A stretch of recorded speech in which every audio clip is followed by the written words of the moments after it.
உடல்நலக் குறைவால் மறைந்த தனது சகோதரரும் இசையமைப்பாளருமான சபேஷ் உடலுக்கு இசையமைப்பாளர் தேவா நேரில் அஞ்சலி செலுத்தி வருகிறார். அந்த காட்சிகளை நாம் பார்க்கலாம்.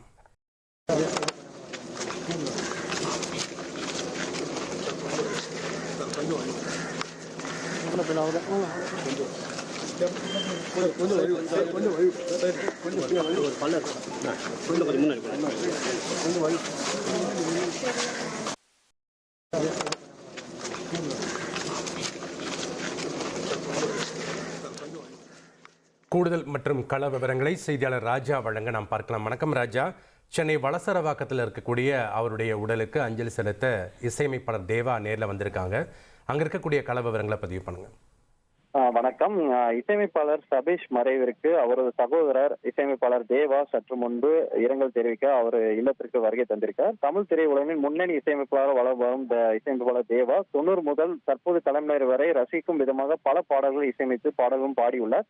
இவரை போன்ற இசையில் இவரது சகோதரரும் கோலோச்சி உள்ளனர். இசையமைப்பாளர் தேவாவிற்கு சபேஷ் முரளி என்ற இரு சகோதரர்கள் உள்ளனர். அதில் சபேஷ் தனது சகோதரர் முரளியுடன் இணைந்து சபேஷ் முரளி என்ற பெயரில் பல படங்களுக்கு இசையமைத்துள்ளார். இவர் இருவரும் ஆரம்ப காலகட்டத்தில் தேவாவுடன் உதவி இசையமைப்பாளராக பல படங்களில் இணைந்து பணியாற்றி இருக்கிறார்கள். 2000 ஆண்டு முதல் சபேஷும் முரளியும் இணைந்து திரைப்படங்களுக்கும் தனியாக இசையமைக்க ஆரம்பித்து விட்டனர். கடந்த 2001 ஆண்டு முதல் சபேஷ் முரளி காம்போவில் சரத்குமாரின் சமுத்திரம், தவமாய் தவறந்து, இம்சேரசன், 23ஆம் புலிகேசி, பொக்கேஷம், மாயாண்டி குடும்பத்தார், கோரிப்பாளையம் என 25க்கும் மேற்பட்ட படங்கள் இவர்கள் இசையமைத்திருக்கிறார்கள். இதை தவிர ஜோடி, ஆட்டோகிராஃப் உட்பட 20க்கும் மேற்பட்ட பின்னணி இசையமை அமைத்திருக்கின்றனர். தமிழ் திரைப்பட இசையமைப்பாளர் சங்கத்தின் தலைவராகவும் சபேஷ் பணியாற்றி இருக்கிறார். சில மாதங்களாகவே அவருக்கு உடல்நிலை குறைவு ஏற்பட்டிருக்கிறது. அதற்கான சிகிச்சையை தனியார் மருத்துவமனையில் எடுத்து வந்திருக்கிறார். இன்று சிகிச்சை பலனின்றி அவர் உயிரிழந்திருக்கிறார்.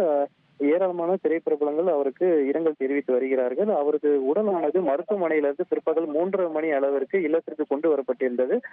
உடனே நடிகர் ஜெய், ஸ்ரீகாந்த் தேவா, நடிகர் சஞ்சீவ், பாடகி அனுராதா ஸ்ரீராம், அதே போல் பாடகர் மனோ உள்ளிட்ட பலர் பாடகர்கள் தற்போது நேரில் வந்து இரங்கல் தெரிவித்து வருகிறார்கள்.